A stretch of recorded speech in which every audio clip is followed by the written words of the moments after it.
Hello, welcome to my channel. My name is Lizzie, and as you read from the title, today I'm giving you my list of my favorite good for her horror films. So if you don't know what I mean by that, it's basically going to be a list of films where the main protagonist, a female character, gets her revenge in a way.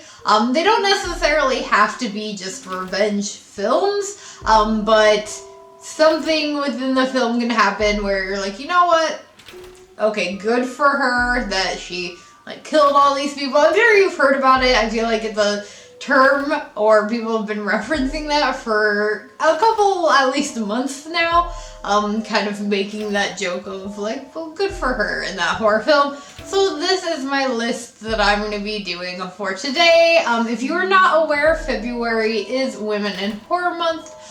So I know the first two videos that I've done of the month were not within this landscape, so I'm trying to make the rest of the videos throughout the month be that. And this is just kind of my start of that. So this is my starting point, and I'm just giving you off my list. If you want to see an entire list, I've actually started to put together one over on Letterboxd. So make sure you're following me on there. It's just Carnage Candy with 2 eyes like it is on everything else. But this isn't every film that is on that list. So these are just some of my top favorites. So I'm not necessarily going to be going in any particular order from least to most favorite. I'm just going to be spouting them off as I please. And forewarned, I will probably be including spoilers in this list, just so you know. So our first film is a film that I have talked about plenty of times on my channel and will continue to talk about it any chance I get, and that is Jennifer's Body, which stars my #1 celebrity crush, and that is Megan Fox. And if you have slept on this film, if you don't know what it's about, Megan plays this character named Jennifer, who in the beginning of the film, this band tries to sacrifice her for glory. They want to become a famous band, but because Jennifer is not a virgin, things go wrong, and she ends up coming back this boy-eating monster. And yeah, it's just basically about her getting revenge on the boys that have treated her well. Now, this movie unfortunately came out during a time when Megan Fox was just getting a lot of shit in Hollywood. Luckily, people have started to come around to realizing how fantastic she is, but yeah, not at the time that this film came out. And unfortunately for this film, the marketing team did a horrible job of advertising it. They really wanted to hype up Megan Fox's sexual attraction, and unfortunately ended up taking a film that really is more directed for women, and kind of trying to advertise it towards teenage boys, and it ended up not working, obviously, and this film has gotten a lot of shit, I think mainly from people who either didn't get the concept of it or just didn't even bother to watch the film. So if you have not seen this film, or you did and you initially didn't like it, I always highly suggest people give this another chance, especially if you just view it through the lens of being a revenge feminist film. If that's your jam, I think that you'll definitely like this one. Just give it a chance. And the second film on my list, kind of in that same vein, not as great, but still semi-similar-ish vein, is All Cheerleaders Die. So this is a film about a group of cheerleaders who end up dying in a car crash caused by some boys at their high school, and a witch friend of theirs brings them back, and they seek revenge on those boys. So very similar storyline. This one was directed by written and directed by a guy, but I don't feel like that really affects the film too much. It is a little bit more kind of overtly sexual at times than I would say Jennifer's Body is. Jennifer's Body does have sexual moments, but it's used a bit differently.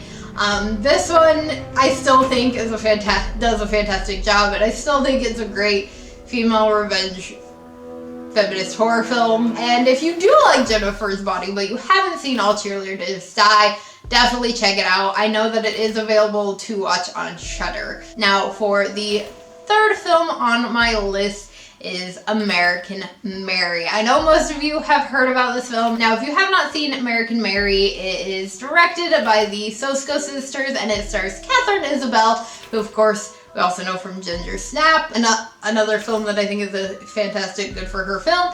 And she plays Mary, who is going to school to be a doctor. She ends up breaking into the world of body modification to try and help pay for her schooling.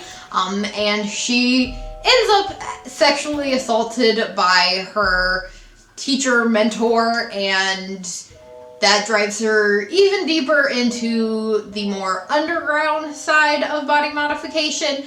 And yeah, it's very interesting. She obviously gets revenge at some point. And it's just a really fantastic film. And if you haven't seen it and you like other work by the Sosko sisters, or you love Catherine Isabel as I do, please check this one out. I'm not really sure where you can watch this one to stream, but I'm sure that you can get it for VOD somewhere. Probably have to rent this one, but I'm pretty sure it's probably on like Amazon Prime or something like that.